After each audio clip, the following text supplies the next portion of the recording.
حابیل و قابیل کی داستان قرآن میں سورہ مائدہ میں بیان ہوتی ہے۔ یہ قصہ حضرت آدم علیہ السلام کے دو بیٹوں کا ہے۔ ان میں سے ایک کا نام حابیل اور دوسرے کا قابیل تھا۔ قابیل عمر میں بڑا تھا اور کھیتی باڑی کیا کرتا تھا۔ یہ مزاج کے اعتبار سے تیز اور فطرتاً برائی کی جانب راغب تھا۔ اس کا چھوٹا بھائی حابیل اس کے برعکس تھا۔ وہ نیک سرشت، متقی اور منکسر المزاج تھا۔ اس کا پیشہ بھیڑ بکریاں چرانا تھا۔ ایک دن اللہ کی جانب سے دونوں کو حکم ہوا کہ وہ اللہ کے حضور قربانی پیش کریں تاکہ علم ہو جائے کہ کون اللہ کے نزدیک زیادہ متقی اور مقبول ہے۔ قدیم زمانے میں قربانی کی قبولیت کی یہ علامت ہوتی تھی کہ جس کی قربانی کو آسمان سے ایک آگ آ کر جلا دے، اس کی قربانی اللہ کے نزدیک قبول ہو گئی۔ چنانچہ دونوں نے قربانی پیش کی۔ حابیل یوں بھی نیک سیرت اور اللہ سے ڈرنے والا انسان تھا، چنانچہ اس نے نیک نیتی کے ساتھ خالص اللہ کی رضا کے لیے اپنے گلے کی بہترین پہلوٹھی کی بھیڑ اللہ کے حضور قربانی کے لیے پیش کر دی۔ دوسری جانب قابیل ناقص اور ردی قسم کا اناج لے کر آیا۔ اس کے دل میں یہ بات تھی کہ اگر قربانی قبول ہو گئی تو اس اناج نے ویسے بھی جل جانا ہے، تو اچھی فصل کو برباد کرنے کا کیا فائدہ۔ اب دونوں دور ہٹ کر خدا کے فیصلے کا انتظار کرنے لگے۔ پھر اچانک آسمان سے ایک آگ نازل ہوئی اور اس نے حابیل کی قربانی کی ہوئی بھیڑ کو جلا ڈالا، جبکہ قابیل کا اناج جوں کا توں پڑا رہا۔ یوں فیصلہ ہو گیا کہ خدا حابیل اور اس کی قربانی سے راضی اور قابیل سے ناخوش ہے۔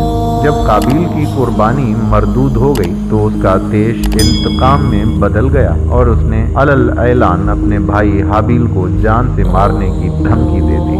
اس کا جواب حابیل نے بڑی بردباری سے یہ دیا: اگر تمہاری قربانی قبول نہیں ہوئی تو اس میں میرا کیا قصور ہے، بلکہ تمہیں تو یہ چاہیے تھا کہ پرہیزگاری کی راہ اختیار کرتے۔ اس صورت میں شاید تمہاری قربانی قبول ہو جاتی، اور اگر تم مجھے مارنے پر ہی تلے ہوئے ہو تو میرا ایسا قطعاً کوئی ارادہ نہیں ہے۔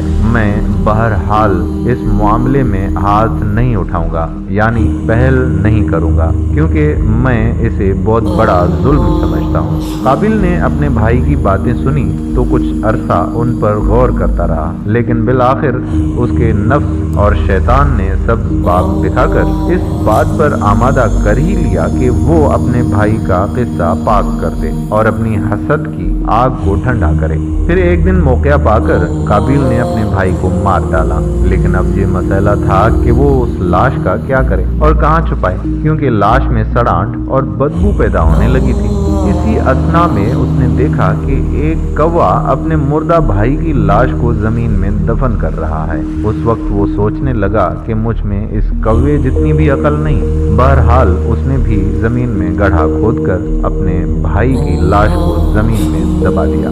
جب وہ لاش دفن کر چکا تو اب اس کا نفس اسے ملامت کرنے لگا کہ ایک نیک سیرت اور شفیق بھائی اس سے ہمیشہ کے لیے جدا ہو گیا، اور اس بات پر بھی اسے ندامت ہوئی کہ اس نے اپنے بھائی کو قتل کر کے انتہائی وحشیانہ حرکت کا ارتکاب کیا ہے۔ قرآن کے بیان کے مطابق حابیل اور قابیل میں اختلاف اس وقت پیدا ہوا جب حابیل کی قربانی کو قبول کر لیا گیا اور قابیل کی کوشش ناکام ہو گئی۔ چنانچہ قابیل اپنے بھائی سے نفرت کرنے لگا، یہاں تک کہ اس کو مارنے کے در پہ ہو گیا۔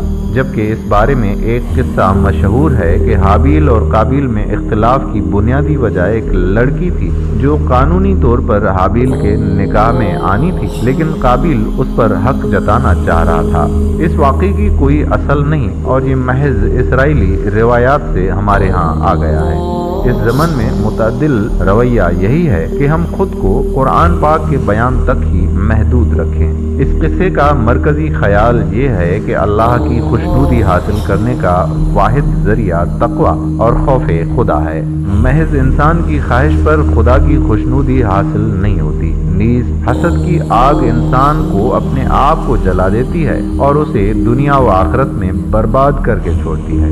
قابیل نے اپنا جرم چھپانے کی کوشش کی، حالانکہ وہ یہ بھول گیا کہ انسان کتنا ہی خود کو دنیا کی نظروں سے چھپا لے، وہ خدا کی نگاہوں سے نہیں بچ سکتا۔ آج بھی انسان جرم کو چھپا کر یہ سمجھتا ہے کہ اس نے خود کو، جبکہ ابھی فیصلے کا دن آنا باقی ہے۔